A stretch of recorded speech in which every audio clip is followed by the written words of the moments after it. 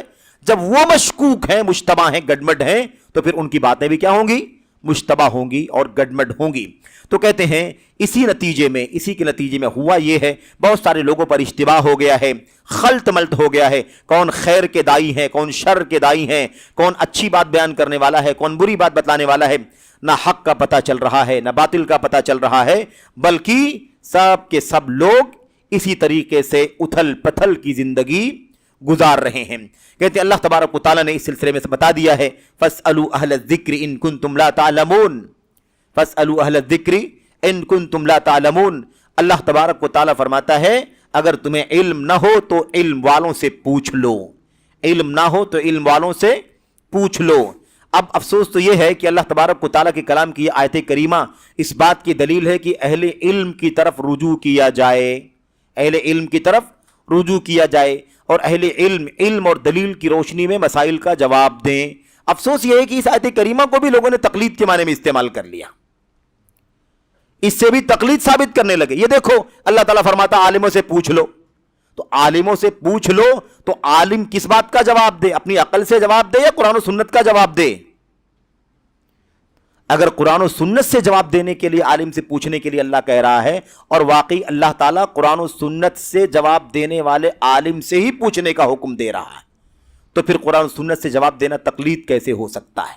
تقلید تو کہتے ہیں قبول قول الغیر بلا حجہ، کسی کی بات کو بلا دلیل قبول کر لینا. کسی کی بات کو بلا دلیل قبول کر لینا کیا کہلاتا ہے؟ تقلید. اور علامہ ابن القیم رحمۃ اللہ علیہ فرماتے ہیں کہ لوگوں کا، اہل علم کا اجماع ہے کہ تقلید علم نہیں اور مقلد علم والا نہیں. تقلید علم نہیں ہے اور مقلد علم والا نہیں ہے. علم دلیل کا نام ہے، نہ تقلید میں علم ہے نہ مقلد کے پاس دلیل ہے. اس لیے علم نام ہے قرآن کی آیات کا، سنت کی دلیلوں کا، سلف امت کے اقوال کا. اور حافظ ابن القیم رحمۃ اللہ علیہ اس تعلق سے فرماتے ہیں العلم قال اللہ قال رسولہ قال الصحابہ ہم اولو العرفان. علم نام ہے اللہ نے فرمایا، رسول نے فرمایا، اور ایسے ہی اللہ کے نبی کے صحابہ کرام نے فرمایا ہے. آگے بات آ رہی ہے، وہ ابن القیم رحمۃ اللہ علیہ کی یہ بات شیخ نے نقل کی ہے. تو خلاصہ کلام یہ ہے کہ علم کتاب و سنت کے دلائل، سلف امت کے فہم کا نام علم ہے. علم وہ نہیں ہے جو میں اپنی عقل سے، اپنی رائے سے، اپنی اپج سے کوئی چیز بیان کروں. بے دلیل کسی بات کو علم نہیں کہا جاتا. علم نام ہے دلیل کا، قرآن کی، سنت کی. جو دلیل رہنمائی کرے توحید کی، جو دلیل رہنمائی کرے سنت کی، وہ دلیل کہلاتا ہے. وہی دلیل جو ہے وہ کتاب و سنت کی روشنی میں علم کہلاتی ہے. یہ ہے اس کا معنی. تو فَاسْأَلُوا أَهْلَ الذِّكْرِ، اہل علم سے پوچھنے کی بات ہے. اہل علم سے پوچھنا اللہ تعالیٰ کا حکم ہے، اور اللہ تعالیٰ کے حکم پر عمل کرنا یہ دلیل پر عمل کرنا ہے، یہ تقلید نہیں ہے. تقلید کہتے ہیں بلا دلیل کسی کی بات کو ماننا. قرآن کریم میں، سنت میں، صحابہ کی سیرت میں کہیں بھی تقلید کا نہ تو حکم ہے، نہ تقلید کی ترغیب ہے، نہ تقلید کا کہیں کوئی بھی ذکر ہے. اب اس سے معلوم پڑا کہ ہر کسے باشد ایرے گیرے نتھو خیرے سے نہیں پوچھا جائے گا. کس سے پوچھا جائے گا؟ علم والوں سے پوچھا جائے گا، اہل الذکر سے، اہل الذکر سے پوچھا جائے گا. تو کہتے ہیں کہ فلا یکون الاخذ عن کل احد، ہر ایک سے نہیں پوچھا جائے گا، بلکہ کس سے پوچھا جائے گا؟ جو ذکر والے ہیں، یعنی علم والے، فقہ والے ہیں، جو اللہ تبارک و تعالیٰ کے دین پر عمل کرتے ہیں. یہاں پر اللہ کے نبی علیہ الصلوۃ والسلام کی وہ حدیث شیخ نے ذکر کی ہے، اور بالکل بجا طور پر اسی نقطے پر ذکر کی ہے. اللہ تبارک و تعالیٰ فرماتا ہے علم والوں سے پوچھ لو اگر تم نہیں جانتے ہو. دوسری طرف اللہ کے نبی فرماتے ہیں انما اخاف علی امت الائمۃ المضلین، میرے ساتھیوں مجھے اپنی امت کے بارے میں سب سے زیادہ جس بات کا ڈر ہے وہ گمراہ کرنے والے پیشواؤں کا، اماموں کا ڈر ہے. امام مسجد کا امام نہیں، بلکہ امام یعنی پیشوا، جن کو بڑا سمجھا جاتا ہے، جن کو آئیڈیل سمجھا جاتا ہے، جن کو پیر مانا جاتا ہے، جن کو مفتی مانا جاتا ہے، جن کو اپنا بڑا سمجھتے ہیں لوگ، ایسے لوگ جو مضلین، گمراہ کرنے والے ہیں. آپ سوچئے نبی کریم صلی اللہ علیہ وسلم نے کب امت کو بتا دیا نا.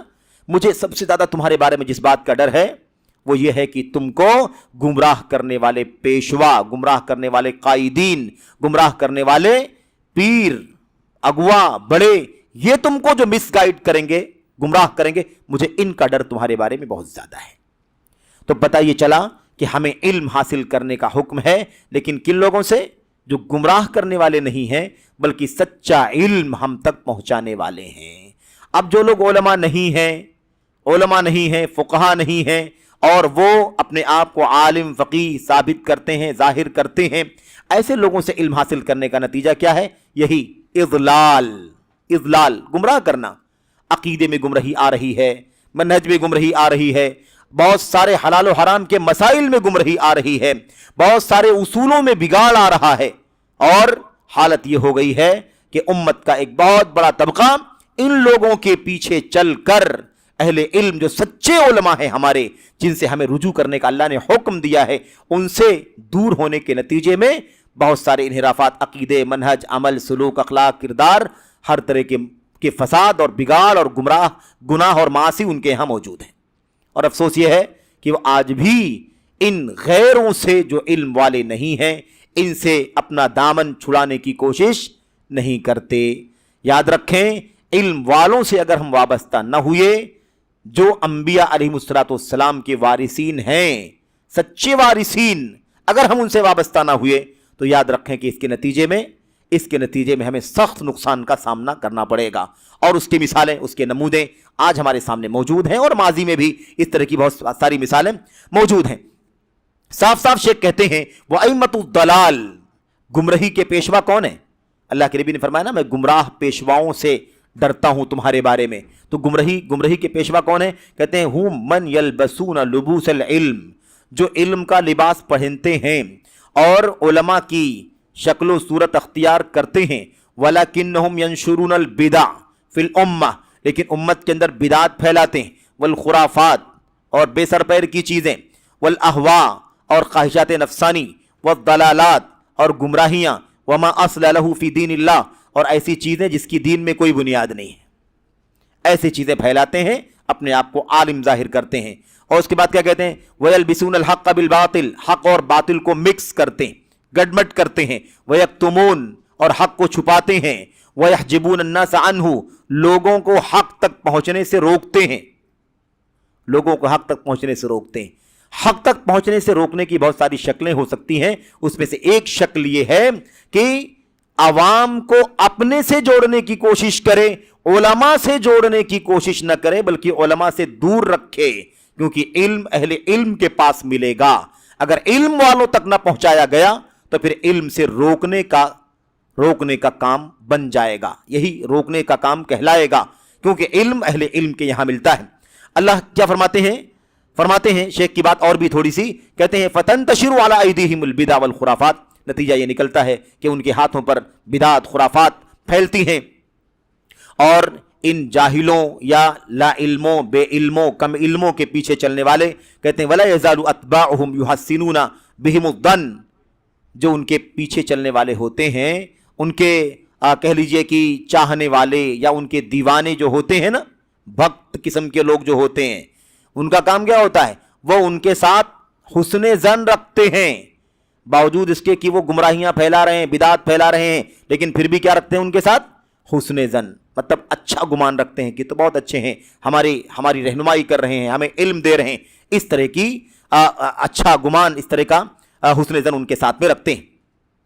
حالانکہ کہتے ہیں کہ آپ دیکھیں گے کہ وہ لوگ جو ہے اپنی بات کی تائید، اپنی باطل کی تائید یا تو جھوٹی حدیث کے ذریعے سے کرتے ہیں، یا کوئی آیت پیش کرتے ہیں جس کے معنی میں تحریف کرتے ہیں، یا کوئی قصہ بنا کر کے پیش کر دیتے ہیں، یا مثال کے طور پر کسی خواب کا ذکر کر کے اپنی بات ثابت کرتے ہیں، یا اپنا کوئی تجربہ، کوئی ایکسپیرینس لا کر کے پیش کرتے ہیں. اس طرح کے بہت سارے راستے اختیار کرتے ہیں.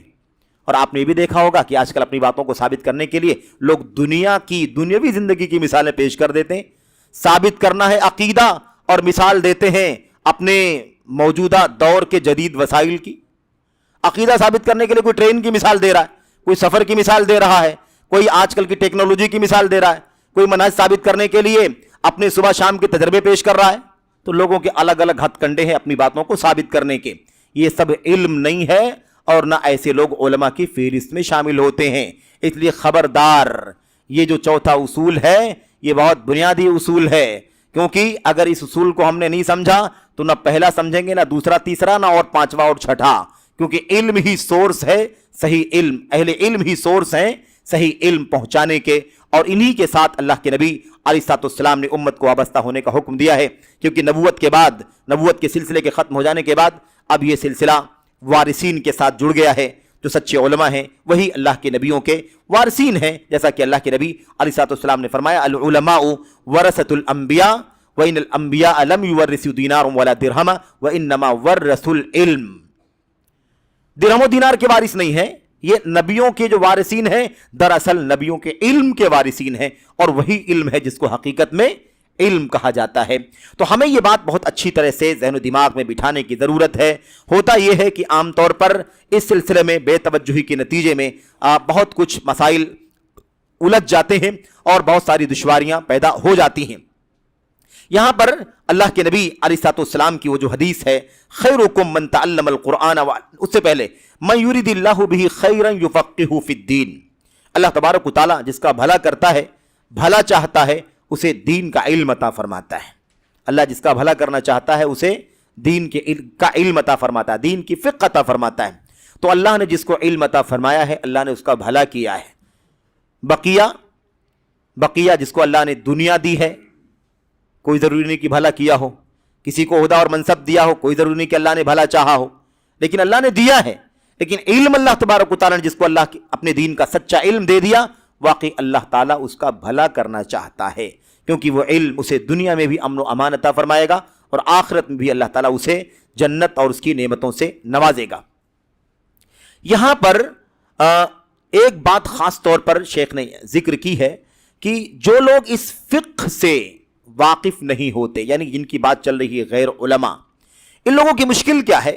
ان لوگوں کے پاس دلیلیں نہیں ہوتی ہیں تو یہ لوگ اپنی رائے سے کوئی بات ثابت کرتے ہیں، کوئی اپنی لاجک لا کر کے بات سمجھانے کی کوشش کرتا ہے، کوئی اپنی دانشوری پیش کرتا ہے، کوئی اپنا ایکسپیرینس لا کر کے پیش کر دیتا ہے، کوئی اپنے پیشے کے مزاج سے مدد لے کر بات کو ثابت کرتا ہے.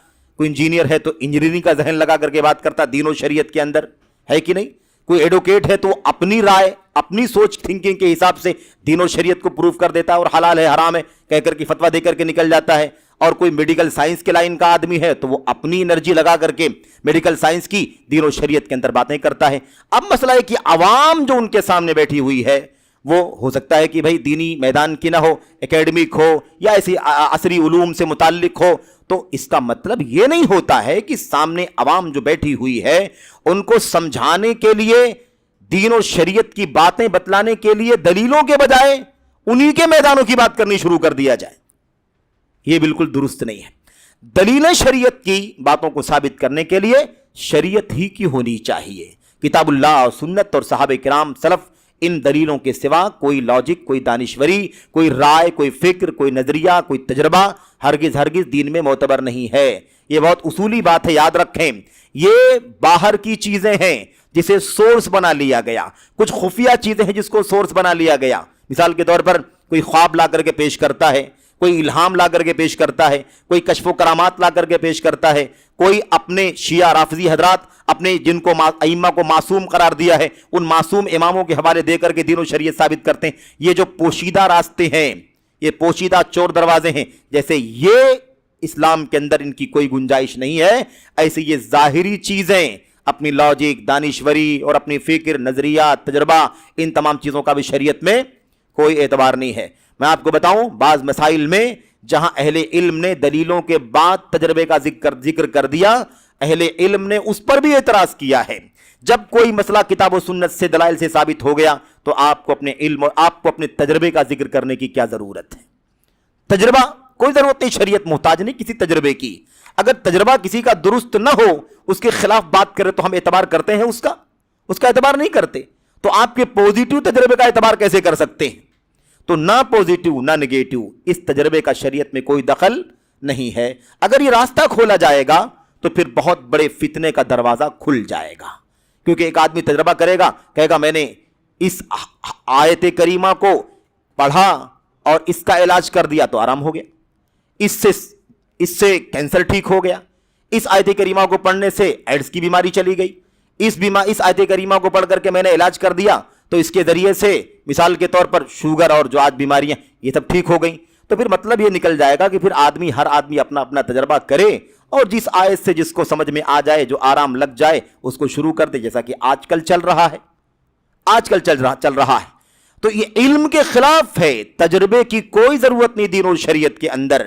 ہمارا تو ایمان ہے کہ اگر نبی نے کہا ہے کہ شہد سے علاج ہوتا ہے اور شہد سے بیماری ٹھیک ہوتی ہے، اور شہد پینے سے بظاہر اگر مجھے تکلیف زیادہ لگتی ہو تب بھی ہمارا ایمان ہے کہ شہد میں شفا ہے اور علاج، گرچہ کہ میرا تجربہ اس کے خلاف جا رہا ہے، اس لیے کہ میرا تجربہ غلط ہو سکتا ہے، نبی کی حدیث غلط نہیں ہو سکتی ہے۔ اس آدمی نے جا کے شکایت کی نا، پیٹ میں درد ہو رہا ہے، اسہال یعنی کیا مطلب، موشن کی شکایت کی، اللہ کے نبی نے فرمایا اپنے بھائی کو شہد پلاؤ، شہد پلایا اور زیادہ تکلیف بڑھ گئی، دوبارہ آ کر کے کہا، آپ نے فرمایا اسقہ عسلن، شہد پلاؤ، دوسری بار کہا تکلیف اور بڑھ گئی، آپ نے فرمایا اسے شہد پلاؤ، تیسری بار شہد پلایا، پلانے کے بعد واپس آ کہا اللہ کے نبی میرا بھائی ٹھیک ہو گیا۔ اللہ کے نبی صلی اللہ علیہ وسلم نے فرمایا اس لیے میں نے تم کو کہا اس کو شہد پلاؤ کیونکہ شہد میں شفا ہے۔ اللہ کے نبی صلی اللہ علیہ وسلم نے فرمایا اللہ تعالیٰ سچ کہتا ہے تیرے بھائی کا پیٹ جھوٹا ہے۔ آپ نے فرمایا صدق اللہ وکذب بطن اخیک، اللہ سچا ہے تیرے بھائی کا پیٹ جھوٹا ہے۔ تو تجربات کا شریعت میں کوئی دخل نہیں ہے، تجربات پوزیٹیو ہوں، منفی ہوں، مثبت ہوں، ہم اس پر کوئی بھی کسی بھی شریعت کا فیصلہ نہیں کرتے۔ جو بھی اللہ تبارک و تعالیٰ کے دین کے اندر صریح دلائل اور نصوص سے چیز ثابت ہوتی ہے ہم اسے ہی دلیل سمجھتے ہیں۔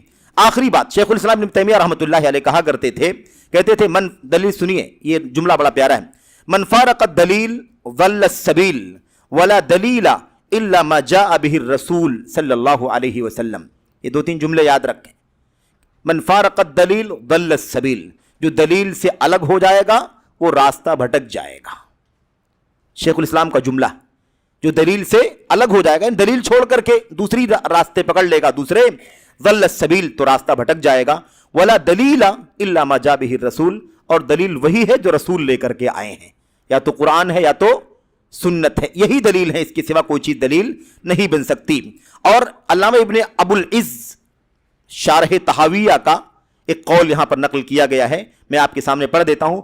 فَكَيْفَ يُرَامُ الْوُصُولِ إِلَىٰ عِلْمِ الْأُصُولِ بِغَيْرِ اتِّبَاعِ مَا جَاءَ بِهِ الرَّسُولِ، کہتے ہیں بھلا اصول کے علم تک یعنی عقیدے کے علم تک کیسے پہنچنا ممکن ہے؟ عقیدے، منہج، اصول جو ہے نا، اصول فاؤنڈیشن دین کا، وہاں تک اس علم تک پہنچنا کیسے ممکن ہے بغیر نبی کریم صلی اللہ علیہ وسلم کی لائی ہوئی باتوں کی اتباع کیے ہوئے؟ اللہ کے نبی کی لائی ہوئی باتوں کی اتباع کیے بغیر کبھی بھی اصولوں تک نہیں پہنچا جا سکتا۔ اصولوں تک پہنچنے کے لیے ضروری ہے کہ ہم اس کے مطابق، کتاب و سنت کے مطابق ہی عمل کریں اور نبی کی سنتوں کو گلے لگائیں۔ بہرحال میں سمجھتا ہوں شاید وقت زیادہ ہو رہا ہے۔ ایک بات جو اخیر میں شیخ نے کہی تھی کہ معاملہ پورے طور پر الٹ دیا گیا ہے، پورے طور پر معاملے کو الٹ دیا گیا ہے۔ علم اور ایسے ہی اہل علم اور ایسے فقہ اور فقہا اور اس کے بالمقابل جو دوسرا طبقہ ہے، اس بارے میں جو پیمانہ تھا اسے الٹ دیا گیا ہے۔ علم کی بات کرنے والوں کو تانے دیے جاتے ہیں، فقہ کی بات کرنے والوں کو تانے دیے جاتے ہیں، برے القاب سے نوازا جاتا ہے، انہیں مجنون یا زندیق کہا جاتا ہے، اور جو علم کی مخالفت اور دشمنی کرتے ہیں اور علم کی مخالفت میں کتابیں تصنیف کرتے ہیں، انہی کو صحیح معنوں میں عالم اور فقیہ مانا جاتا ہے۔ یہ حقیقت میں ایک دکھ کی بات ہے جس کا ذکر شیخ الاسلام رحمۃ اللہ علیہ نے کیا ہے، اور یہاں پر حقیقت یہ ہے کہ بہت ساری مثالیں شیخ بدر نے پیش کی ہیں، لیکن اس کا یہاں پر موقع نہیں ہے کہ میں آپ کے سامنے وہ ساری تفصیلات پیش کروں۔ لیکن شیخ نے کہا ہے حقیقت یہ ہے کہ جو لوگ بھی صحیح معنوں میں علماء نہیں ہیں وہ امت کے عوام کو مس گائیڈ کر رہے ہیں، انہیں باطل عقائد کی رہنمائی کر رہے ہیں، انہیں باطل مناہج کی رہنمائی کر رہے ہیں، باطل اعمال، سلوک، اخلاق، کردار، اس کی رہنمائی کر رہے ہیں۔ اس لیے صحیح معنوں میں اس طرح کے فتنوں سے اپنے آپ کو بچا کر سچے علماء سے وابستہ کرنا ہی سب سے بڑا کام ہے، اور اس کے بغیر انسان راہ ہدایت پر باقی نہیں رہ سکتا۔ اور میں سمجھتا ہوں کہ اگر اجازت ہو تو 1 منٹ کے اندر شیخ الاسلام علامہ البانی رحمۃ اللہ علیہ کی ایک بات نقل کر دیتا ہوں میں. مثال دی ہے شیخ نے کہ باطل پرست جو ہوتے ہیں نااہل علماء، اپنے آپ کو جو علماء ثابت کرتے ہیں حالانکہ علماء نہیں ہوتے ہیں، ایسے لوگ دلائل کا استعمال بھی اپنے مقاصد کے لیے کرتے ہیں. دلائل کا، صحیح دلائل کا استعمال اپنے غلط مقاصد کے لیے کرتے ہیں اور عوام کو، امت کے عوام کو گمراہ کرنے کا کام کرتے ہیں. مثال کے طور پر جو لوگ قبر پرستی یا قبروں پر عمارت بنانے، مسجد بنانے یا قبروں کے اوپر ہے نا جس کو کہتے ہیں قبروں کو سجدہ گاہ بنانا، جو لوگ اس کے قائل ہیں، اور اتنی ساری قبریں، اتنے سارے مزارات آپ دیکھ رہے ہیں ملک کے اندر اور ملک کے اطراف میں، وہاں پر آپ دیکھ رہے ہیں کہ قبروں کے اوپر عمارتیں بنی ہوئی ہیں، وہاں پر باقاعدہ مجاور موجود ہیں، صفائی ستھرائی کرنے والے موجود ہیں، وہاں لوگ بیٹھتے ہیں، لوگ نماز روزے کرتے ہیں. میں ابھی یہ بات نہیں کہہ رہا ہوں آپ سے کہ وہ اس قبر والے کا سجدہ کرتے ہیں، نہیں، قبر والے کی عبادت نہیں کرتے ہیں، عبادت اللہ کی کرتے ہیں. لیکن کہاں کرتے ہیں؟ اس قبر پر عبادت گاہ بنا کر کرتے ہیں اللہ کی عبادت. ابھی شرک نہیں کر رہے ہیں وہ، لیکن یہاں سے شرک کا دروازہ کھلتا ہے، شرک کا دروازہ کھلتا ہے، سبب بنتا ہے، راستہ کھلتا ہے، اور شریعت میں شرک تک لے جانے والے راستوں کو بھی بند کر دیا گیا ہے. اللہ کے نبی نے کوئی معمولی سا چور دروازہ نہیں چھوڑا جسے اللہ کی توحید کی حفاظت کے لیے بند نہ کر دیا ہو. اصحاب کہف کے اندر کے واقعے میں جو آیت کریمہ آئی ہوئی ہے، قال الذين غلبوا على امرهم لنتخذن عليهم مسجدا، جن لوگوں نے، جو لوگ طاقتور تھے، پاورفل تھے، یا جن کی حکومت تھی، ایسے لوگوں نے کہا کہ ہم اصحاب کہف کی قبروں پر مسجد ضرور بنائیں گے. اصحاب کہف جہاں تھے، کیونکہ ایک بہت ہی نمایاں، ایک نادر واقعہ پیش آ گیا، تو انہوں نے کیا کہا کہ ہم اصحاب کہف کی قبروں کے اوپر ضرور بالضرور مسجد بنائیں گے. اب دیکھو یہ جو جاہل ہیں، نااہل، یہ کہتے ہیں دیکھو قرآن کریم کی آیت ہے، قرآن کی آیت ہے، اللہ فرماتا ہے کہ ہم ضرور بالضرور ان کی قبروں پر مسجد بنائیں گے. تو قرآن کریم کی آیت میں بات آئی ہوئی ہے، سورہ کہف کی آیت کریمہ ہے. آج یہ لوگ منع کر رہے ہیں قبروں پر مسجد نہ بناؤ، عمارت نہ بناؤ، وہاں پر نہ بیٹھو، سجدہ گاہ نہ بناؤ، اس طرح کی بات کرتے ہیں، جبکہ انہوں نے تاکید سے کہا کہ ہم ضرور بالضرور ان کی قبروں پر سجدہ گاہ بنائیں گے، مسجد بنائیں گے. اب اس طرح کا شبہہ، یہ جہلا پیش کرنے والے، عقیدے سے کھیلنے والے لوگ اس طرح کا شبہہ پیش کرتے ہیں. اس بارے میں علامہ البانی رحمۃ اللہ علیہ کی بہت زندہ کتاب ہے تحذیر الساجد من اتخاذ القبور مساجد. تحذیر الساجد من اتخاذ القبور مساجد، قبروں پر مسجدوں کی تعمیر کرنے سے کے بارے میں سجدہ کرنے والے یعنی مومن کو تنبیہ کرنا، مسلمان کو قبروں پر سجدہ گاہ بنانے سے تنبیہ کرنا. اس کا اردو ترجمہ بھی ہے قبروں پر مساجد کی تعمیر اور اسلام. قبروں پر مساجد کی تعمیر اور اسلام، اس عنوان سے کتاب اردو زبان میں بھی چھپی ہوئی ہے. اس کتاب کے اندر علامہ البانی رحمۃ اللہ علیہ نے اس شرک کے راستہ کھولنے والی فکر کا اور اس کام کے کرنے والے نااہل مولویوں کا، علماء کا جواب دیا ہے کہ اس آیت کریمہ سے دلیل نہیں پکڑی جا سکتی کہ قبروں پر مساجد کی تعمیر کرنا جائز ہے. یہ دلیل نہیں قائم کی جا سکتی ہے. اس کی 2-3 وجہ. پہلی وجہ کہتے ہیں، سب سے پہلی وجہ یہ ہے کہ ہم سے پہلے کی شریعت کی بات ہے. یہ کس کا واقعہ ہے؟ اسلامی شریعت کا واقعہ نہیں، اصحاب کہف کا واقعہ ہے. پتہ نہیں کون سا دور تھا، تاریخ لکھنے والوں نے، سیرت نگاروں نے اور مفسرین نے صحیح معنوں میں اس کی تعین کرنا بھی ان کے لیے مشکل ہے کہ وہ کون سا دور تھا. بہرحال پرانا دور تھا، اسلامی شریعت سے پہلے کی بات ہے. یہ بات تو اپنی جگہ پر طے ہے. اور شریعت کے بنیادی اصولوں میں سے ایک اصول ہے کہ شریعت اسلامیہ سے پہلے کی شریعتیں ہم لوگوں کے لیے قابل اعتبار نہیں ہیں. پچھلی شریعت ہمارے لیے شریعت نہیں ہے. یہ ایک بات طے ہو گئی، اس لیے ہمیں اس کا اعتبار نہیں کر سکتے. اس کی دلیلیں وغیرہ بھی موجود ہیں. دوسری بات یہ ہے کہ اگر فرض کر لو کہ ہاں بھائی پچھلی والی شریعت ہمارے لیے شریعت ہے، اگر کوئی کہتا ہے کہ پچھلی شریعت قرآن میں اس کا تذکرہ آیا ہوا ہے تو ہم بھی فالو کریں گے، اگر ایسی کوئی بات کرتا ہے تو اس کا جواب یہ ہے کہ ضروری ہے پچھلی شریعت کی کوئی بات قرآن میں آئی ہو، سنت میں آئی ہو تو ضروری ہے کہ اس کی مخالفت ہماری شریعت کے اندر نہ ہو، اس کے خلاف کوئی چیز نہ ہو۔ پچھلی شریعت میں کوئی بات آئی ہے، ہماری شریعت میں اس کے مطلب اس کے خلاف، اس کی برعکس کوئی چیز نہ آئی ہو تو ٹھیک ہے، اس پر عمل کر سکتے ہیں آپ۔ لیکن یہاں تو معاملہ الٹا ہے۔ اس آیت میں آیا ہوا ہے کہ ہم قبر پر مسجد ضرور بنائیں گے، اور اللہ کے نبی علیہ السلام فرماتے ہیں لعن اللہ الیہود والنصارى اتخذوا قبور انبیائہم مساجد، اللہ کی لعنت یہود و نصارہ پر، ان لوگوں نے اپنے نبیوں کی قبروں کو سجدہ گاہ بنا لیا۔ تو اگر وہ پچھلی شریعت کو مان بھی لیا جائے کہ وہ شریعت کا اعتبار ہے، تو ضروری ہے کہ وہ شریعت جو بتائی گئی پچھلی شریعت میں جو بات، اس کے خلاف ہماری شریعت میں کوئی بات نہ آئی ہو۔ یہاں ہماری شریعت میں اس کے خلاف بات آئی ہوئی ہے کہ قبروں پر سجدہ گاہ بنانا، عبادت گاہ بنانا حرام، لعنت فرمائی نبی کریم صلی اللہ علیہ وسلم نے۔ اس کا مطلب یہ ہے کہ وہ پچھلی شریعت کی بات ہماری شریعت سے ٹکراتی ہے، اس لیے اس پر عمل کرنا درست نہیں ہے۔ بہرحال اس کے علاوہ ایک جواب اور بھی ہے، لیکن وقت چونکہ بہت زیادہ ہو رہا ہے، میں آپ سے گزارش کروں گا کہ آپ اسے بعد میں اطمینان سے پڑھ لیں اور مسئلے کو اچھی طرح سے سمجھ لیں۔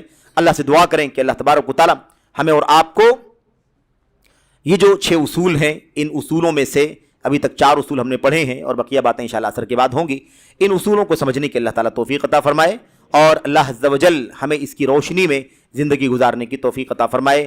جو اس سلسلے میں انحرافات پائے جاتے ہیں ان تمام سے واقف کار ہونے اور اس سے بچنے کی توفیق بخشے، آمین رب العالمین۔ وصلی اللہ وسلم وبارک علی نبینا محمد وعلی آلہ وصحبہ اجمعین، والسلام علیکم ورحمۃ اللہ وبرکاتہ۔